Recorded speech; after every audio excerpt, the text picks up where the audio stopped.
Hello, this is Pau Alsina. Welcome to our Ars Electronica Garden Barcelona in this edition of 2020.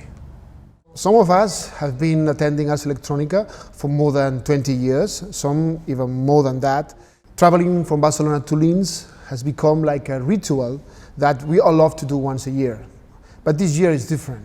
Now, with this global pandemic situation around the world, and this special edition of this distributed Ars Electronica Festival through a global network of gardens, it's time to show and bring a little bit of Barcelona to Linz, and we are glad and willing to do it.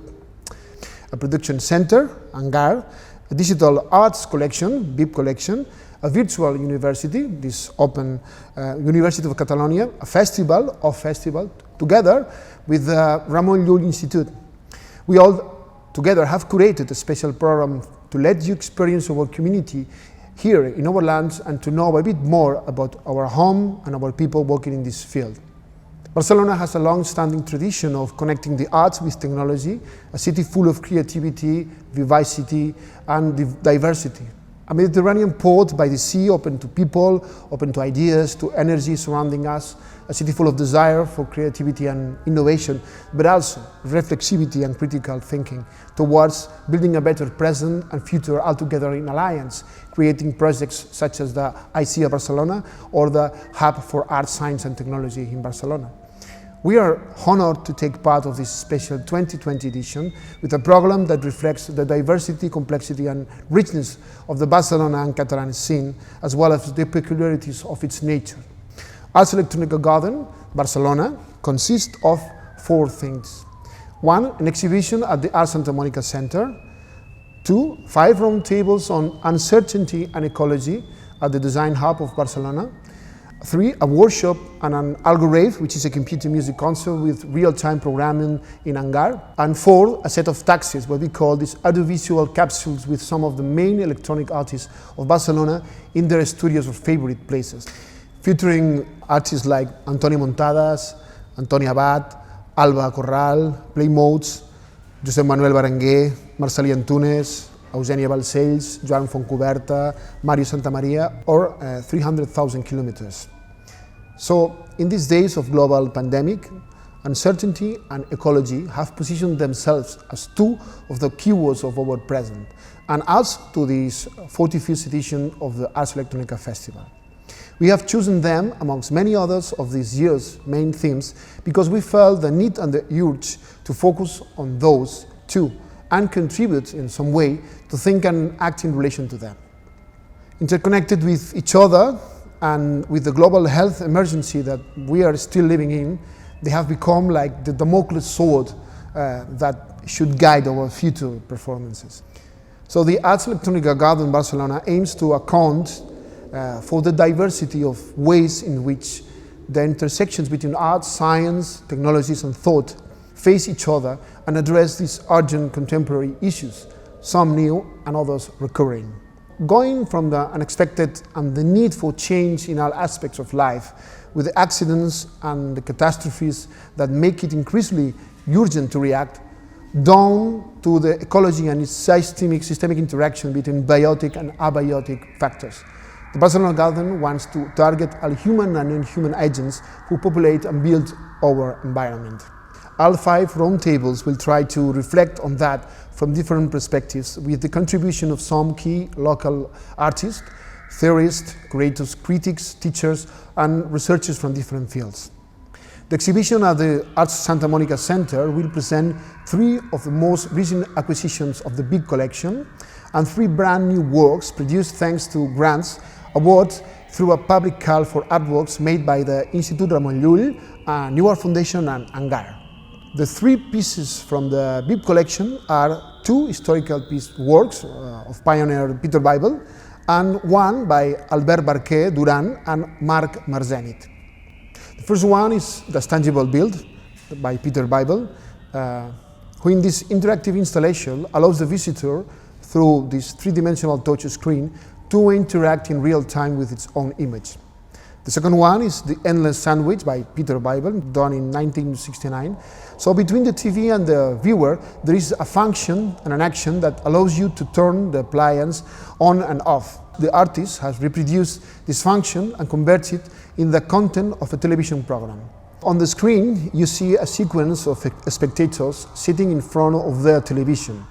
When a television fault occurs, the spectator must get up to repair it. This repair causes an interaction on the next viewer's screen, which spreads until it reaches the viewer and the real TV, which means that finally the real viewer has to get up and eliminate the program. So the work, created in 1969, materializes the time lag, linking the actual procedure and the reproduced procedure.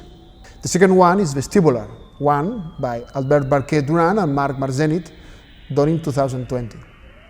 This immersive installation invites the public to wander into a performance of the vestibular system, inducing illusory sensations of self-movement when temporarily interrupt the vestibular functioning of the visitor through audio and light stimuli. Under normal circumstances, the brain combines optimal sensory signals. However, conflicts can occur when these carry conflicting information, as in this case.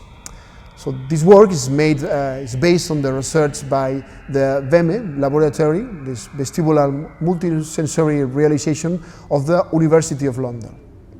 And after these three pieces commented, the exhibition will show also three other brand new works produced thanks to these grants awarded through this public call made by the Institut Ramon Llull, the New Art Foundation, and Hangar. The grants are awarded to Monica Rikic for her project New Home of Mine, Roc Parés for his project Doble Consciència, and Santi Vilanova from Playmodes for the project Forms. The first one, Doble Consciència by Roc Parés. This interactive audiovisual installation is inspired by the stereoscope, invented by Sir Charles Wheatstone, the first third of the 19th century. Paradoxically, while Wheatstone studies how binocular vision allows us to perceive the world as a single coherent three-dimensional image, the artist experiments with binocular rivalry as a way of questioning individual subjectivity. This installation wants to re-educate visual consciousness so that from the dissenting vision emerges a double consciousness capable of managing separately but simultaneously couples of progressively differentiated images. The second one, New Home of Mine by Monica Rikic, tries to answer a question. What happened to self-perception and emotional development in a world ruled by an automaton god? And the last piece, Forms by Santi Vilanova from Playmodes. It's a generative visual music bot. By the way, the audio of this video itself, it's all generated by this piece. So, driven by a set of rules based on randomness and probability, Forms can generate an endless number of graphic scores, which are automatically sonified thanks to sound synthesis algorithms. The resulting scores can be framed within the tradition of graphic notation that gained strength among 20th century composers like John Cage, Yannis Xenakis, Karl-Heinz Stockhausen, or our own Mestre Squadreny, and which allowed music to be released from the rigidity of classic staves. For the Ars Electronica exhibition, Forms is materialized as a screen ensemble. Three vertical large format screens interpret one instrument each: rhythm, harmony, or texture. Thanks to its networked brain, these three instruments are coordinated between them, each one playing a part of a larger generative composition. The visual music generated in real time will never be repeated again. So that's it. Have a seat and enjoy. We will love to guide you through our Barcelona garden. Thanks a lot.